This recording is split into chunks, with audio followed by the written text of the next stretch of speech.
Hello, my name is Sabrina Gavita. I raise money for the Montreal Neurological Hospital in collaboration with my elementary school, Leonardo da Vinci Academy. We raise money every year through different activities and events that we organize at the school. The reason why I chose the Neuro is because they treat patients with brain-related illnesses or patients that have neurological disorders. My father was diagnosed with a brain tumor in 2012, and he basically spent the last 2 months of his life at this hospital. So that's where he received a lot of care. And so the reason why I want to raise money is because, when something like this happens, you ask yourself what treatments are available and what are the doctors going to do, and is there research done on this type of diagnosis? And so that's when you really rely on the hospitals to provide that care, to provide that information, to figure out the type of treatments you need, and also to figure out the type of diagnosis. So that's why this has meaning to me, and I think it's really important to raise awareness. The more you do, the more people know that there is help out there, that there actually is a hospital that treats patients with these types of illnesses. That's why I want to put it out there for people to hear that. My dad was diagnosed with an aggressive brain tumor at the age of 63. And when that happened, our life was completely turned upside down. Because you never expect something like this to happen. And so when it did, you're sort of left picking up the pieces and dealing with the loss and dealing with the grief that's involved with that type of event. And so I needed to ask myself, what do I want to do with all these emotions and with the fact that he's not here anymore. And so I felt that taking action was important. And basically his life, the life that he led, he was an amazing person.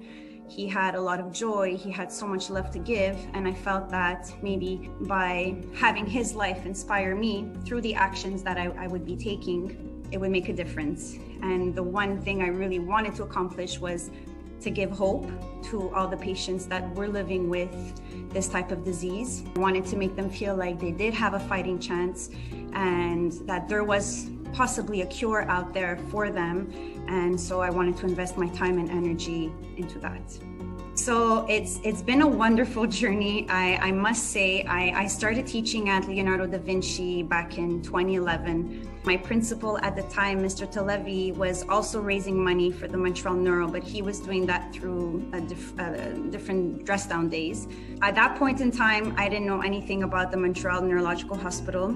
We had a field trip with our grade 6 students, and I discovered, wow, there's a hospital that treats patients. I didn't even know it existed. It was really ironic to think that a few months later, my dad would be diagnosed and would be treated at the same hospital. After a few years, that I dealt with the grief, in 2015, I received an email from the Scotiabank Charity Challenge, and they asked us to run for a cause. And so we chose the Neuro. And that year we ran with my family. It was a very touching experience because we were doing it obviously to honor my dad. That's when I slowly got involved with the fundraising aspect of this cause. And so the following year, seeing as I'm an educator, I was thinking, well, how can I get my students involved and how can I engage them to be a part of this? They did this huge research project. There was like a little science fair in the foyer of the school, and they presented, why is our brain so important? And why do we need to protect it? Why do we need to keep it healthy and so forth? So they presented all of that, and we also did this popcorn sale for everyone at the school. Following year, we did a little book sale, and that was also successful, but always on a very small scale. And that year, I had a colleague, Danielle Godet, who was the phys ed teacher at the school, who decided to run with me the 5K Scotiabank. So because I've been running every single year. He loved the event, he loved the cause, and being the physical education teacher that he is, he's so fantastic. He says, why don't we have the kids run a 5-kilometer race? And so that the year after, which was in 2017, we created our first Neuro team at the school. We had 20 students take part in the event. That's when we sort of started this culture of physical education at the school, and we got the students involved, and they were in charge of finding their own sponsors. We actually trained them to take part in this event because, I mean, we're talking about 10-year-olds, you know, they don't run 5 kilometers every single day. So we had different activities for them to do so that they would be in shape. And the following year, it got a little bigger. We had the teachers get involved. We had over, I think it was 10 or 15 teachers join the event as well. And it just kept evolving. The following year, which was in 2019, we did a huge color run at the school. So all the kids got t-shirts. They had to bring in money to participate in the event. We had high school students create the powder for the kids. And in 2020, we had an amazing fashion show. Thanks to Ms. Samarco, who's my current principal, and there was Ivan Spielak, who was the vice principal at the time. It was such a meaningful event. We had so many children take part in it. We had so many sponsors, and we raised a lot of money that year. And then in 2021, that's when we had an Olympic Day, and just to see how, you know, the way life happens sometimes. The colleague I was telling you about, Daniel Godet, was the one who needed help at the Neuro because they found a brain tumor. And so we were honoring him that year through the events we had at the school. So that was extremely touching. All of these events combined, I mean, it's just been an incredible journey, and I've been blessed to work with people along the way.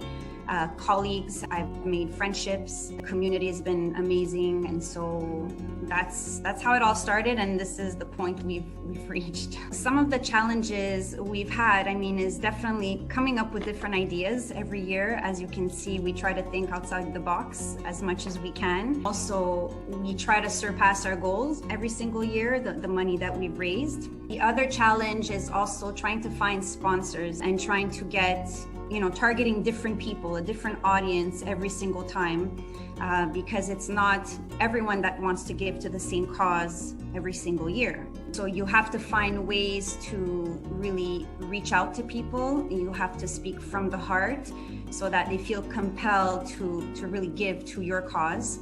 The other aspect is sometimes people ask you, you know, why do you do this work?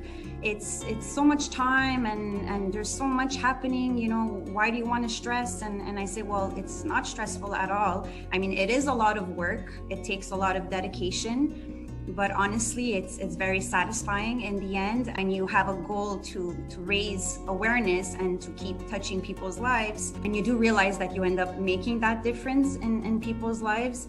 You say to yourself, well, this is why we do it. We want to keep encouraging people. We want to keep giving money to the hospitals so that they put it into that research. Impact we've had on people, I mean, you don't always see it from the get-go. It's like being a teacher. Sometimes you have students that come back a few years later and they say, Miss, you know, we learned so much and you've really changed our life, and thank you for what you've done. And so it's the same thing when you fundraise. And one of the most touching stories was last year when our story aired on CTV with our Olympic Day fundraiser. We actually received an anonymous call from a donor who wanted to give $10,000 to our cause because they were so touched by the work. They were touched by the fact that the students were getting involved, by the fact that our physical education teacher was also involved and he was the one receiving treatments. I mean, all of this put together, you know, that's when you realize the community is hearing our message. They are seeing what we're doing. I've also had people come to me after the fashion show and say, thank you so much for what you're doing, because, you know, and these were women battling with brain cancer and saying, thank you, because we are receiving help there and you are inspiring us and you are giving us courage. So I think in the end, that's the impact that we've had. The advice I can give is to always speak from the heart. Whatever actions or decisions you need to make, try to take them from a space that comes from your heart. The more you're aligned with that, and when you have good intentions and you put that in action, I think that's when you're able to do something that's really powerful, that's really meaningful. I think anyone can do acts of kindness, obviously to different degrees. There's always different outcomes to these acts, but what matters is that, again, you speak from the heart and you look within. And I find that when you do that, you end up connecting with people and you end up touching people's lives.